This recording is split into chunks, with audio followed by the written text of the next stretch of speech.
For part 6.2, it's asking you to identify all pairs of lines that form a linear system with exactly one solution. So that's what they're asking in part A here.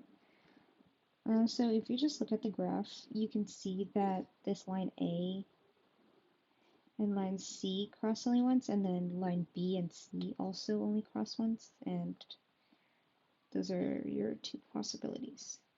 So that's what it means to have one solution. It means that the two lines cross only once. So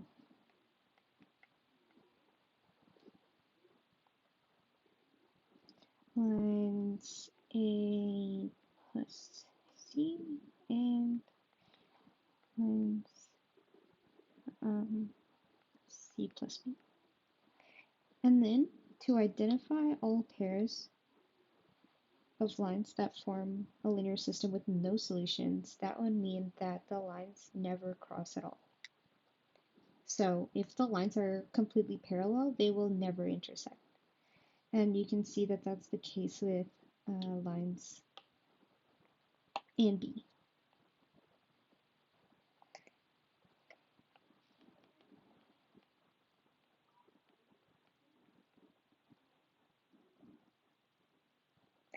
So for number 2, it asks you, the table shows some properties of graphs of 3 linear equations. For the linear system formed by each pair of equations, how many solutions are there?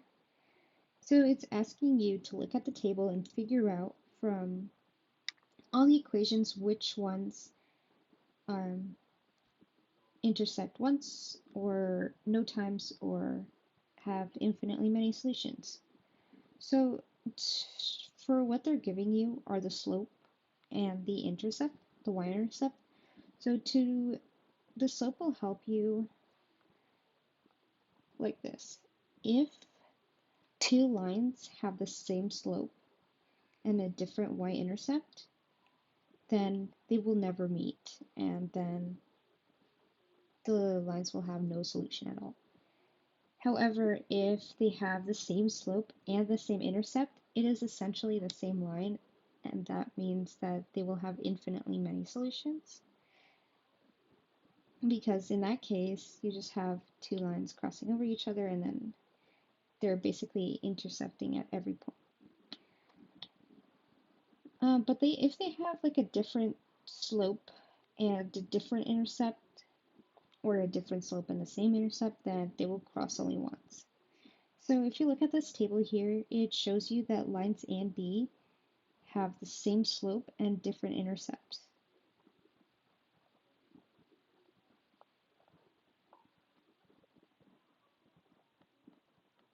And this means that the lines will never cross each other.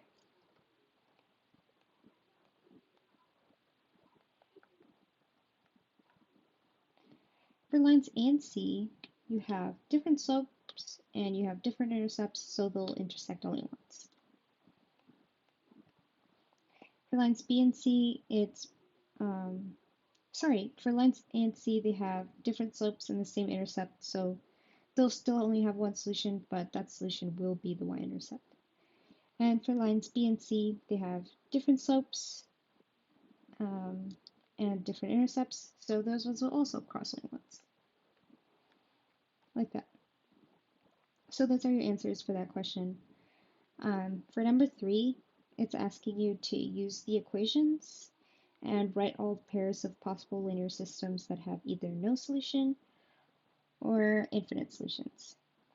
So for this one, I would start by first rearranging the equations into slope-intercept form and isolating the y variable. So I will do that for all of them. Here I'll subtract 4x from both sides.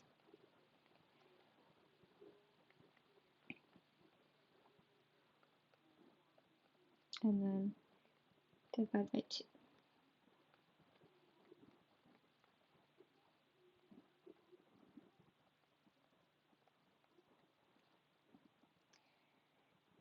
For b, I will add 15y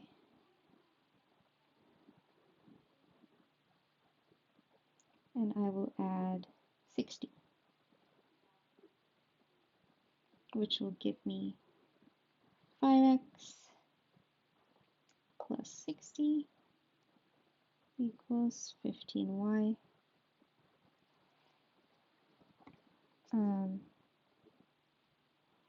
then I'll just continue on. So on this side I will do minus 6x on both sides, and that'll give me 3y equals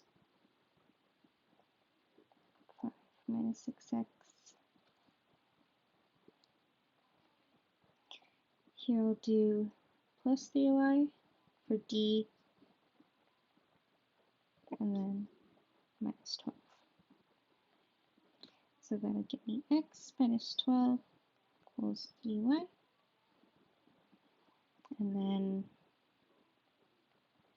minus 2x, y equals 10 minus 2x. Here, for f, I'll add 6y to both sides, and then subtract 24. So 2x minus 24 equals 6y. So you will have to simplify these further, but for example, you can see that for equations A and equations E, you can just look at the slopes and the intercepts and see if the lines will cross either once or infinitely many times or no times at all. So for A and E, you can see that the slopes are the same because the first slope here for A is negative 2x, and then the slope for E is also negative 2x. So that means that they have the same slope, and then they also have the same intercept, so they are the same line, and that means that they have infinitely many solutions.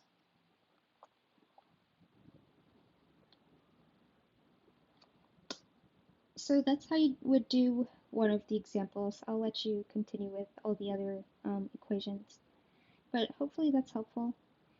So I'll move on to number 4. Here it's asking you to determine the number of solutions of each linear system. So basically doing the same thing again, I'm just going to rearrange each of these equations. This one will become first 2y equals negative x plus 6 because I subtracted x from both sides, and then it'll become y equals negative x over 2 plus 3 because I divided by 2 on both sides. For the second equation here, I'll do y equals negative x minus 2. So that'll give you the two lines, and then to determine the number of solutions, you just look at the slopes, and then you determine whether they are the same, and if they are the same, you look at the y-intercept. So here they have different slopes. The first slope is negative x over 2, and then the second slope is negative x. And that just means that they'll only have one solution.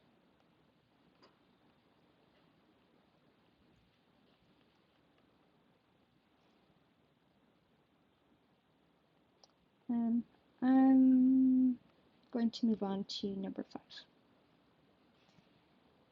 So for number 5, it says, Mark wrote the two equations in a linear system in slope-intercept form. He noticed that the signs of the two slopes were different. How many solutions will this linear system have? Explain. So if you had two lines with opposite slopes, so let's say you had a very simple line, y equals x, and you had another very simple line, which was y equals negative x. So these have essentially the same slope with different signs. So if you look at the graph, of y equals x, it'll look like that. And then the slope of y equals negative x will look like this. So here, the two lines will cross only once, and that is at the origin, the point 0, 0. So this system has one solution, and that is the answer to your question. So they will cross only once.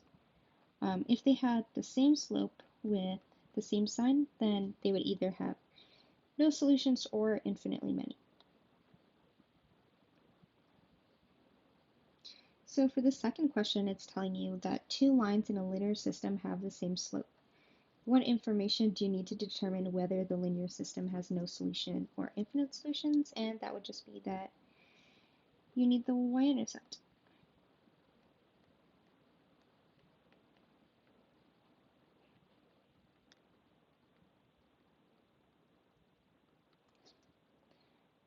So there you go for part 2, part 6.2.